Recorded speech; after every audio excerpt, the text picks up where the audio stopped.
தைப்பூசம் அன்று முருகப்பெருமானை நினைத்து இப்படி விரதம் இருந்தால் போதும், நீங்கள் நினைத்தது நிச்சயம் நிறைவேறும்.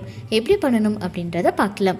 தைப்பூசத்தன்னைக்கு பார்த்தீங்க அப்படின்னா 48 நாட்கள் விரதம் இருப்பாங்க. அன்னைக்கு இருக்க முடியாதவங்க பார்த்தீங்கன்னா தைப்பூசத்தன்னைக்கு விரதம் இருக்கலாம். அதிகாலையிலேயே எழுந்து நல்ல தலைக்கு குளித்து முடித்து முருகனுடைய படத்தை எடுத்து நல்லா சுத்தம் பண்ணி மஞ்சள் குங்குமம் வச்சுட்டு அதுக்கப்புறமா மஞ்சளாலோ இல்லது சிகப்பு நிறத்தில் இருக்கக்கூடிய பூவை நீங்கள் அவருக்கு சமர்ப்பணம் பண்ணிட்டு அதுக்கப்புறமா உங்களுடைய விரதத்தை தொடங்கணும். அது மௌன விரதமாக இருக்கலாம். நீங்கள் மௌன விரதம் இருந்து காலையிலேருந்து எதுவும் சாப்பிடாம இல்லை ரொம்ப முடியாதவங்க பார்த்தீங்கன்னா பால் பழம் மட்டும் எடுத்துக்கலாம். மற்றபடி ஆகாரங்கள் எதுவும் எடுக்காமல் நீங்கள் விரதத்தை இருந்து முடிச்சுட்டு சாயந்தரம் பார்த்தீங்கன்னா முருகன் கோவிலுக்கு போயிட்டு நீங்கள் மனசார பிரார்த்தனை பண்ணிட்டு வந்தீங்க அப்படின்னாலும் சரி, உங்களுக்கு முருகப்பெருமானுடைய அருள் கிடைக்கும். இல்லை 6 மிளகுகளை சாப்பிட்டு நீங்கள் விரதம் இருக்கிறதுனாலும் இருக்கலாம். சாயந்தரம் பிரசாதத்தை சாப்பிட்டுட்டு நீங்கள் விரதத்தை முடிச்சுக்கலாம்.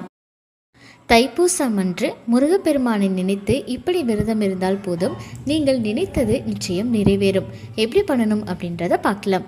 தைப்பூசத்தன்னைக்கு பார்த்தீங்க அப்படின்னா 48 நாட்கள் விரதம் இருப்பாங்க. அன்னைக்கு இருக்க முடியாதவங்க பார்த்தீங்கன்னா தைப்பூசத்தன்னைக்கு விரதம் இருக்கலாம்.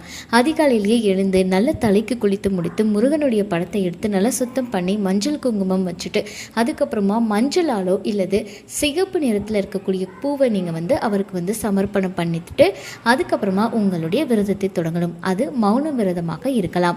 நீங்கள் மௌன விரதம் இருந்து காலையிலேருந்து எதுவும் சாப்பிடாம இல்லை ரொம்ப முடியாதவங்க பார்த்தீங்கன்னா பால் பழம் மட்டும் எடுத்துக்கலாம். மற்றபடி ஆகாரங்கள் எதுவும் எடுக்காமல் நீங்கள் விரதத்தை இருந்து முடிச்சுட்டு சாயந்தரம் பார்த்தீங்கன்னா முருகன் கோவிலுக்கு போயிட்டு நீங்கள் மனசார பிரார்த்தனை பண்ணிட்டு வந்தீங்க அப்படின்னாலும் சரி, உங்களுக்கு முருகப்பெருமானுடைய அருள் கிடைக்கும். இல்லை 6 மிளகுகளை சாப்பிட்டு நீங்கள் விரதம் இருக்கிறதுனாலும் இருக்கலாம். சாயந்தரம் பிரசாதத்தை சாப்பிட்டுட்டு நீங்கள் விரதத்தை முடிச்சுக்கலாம்.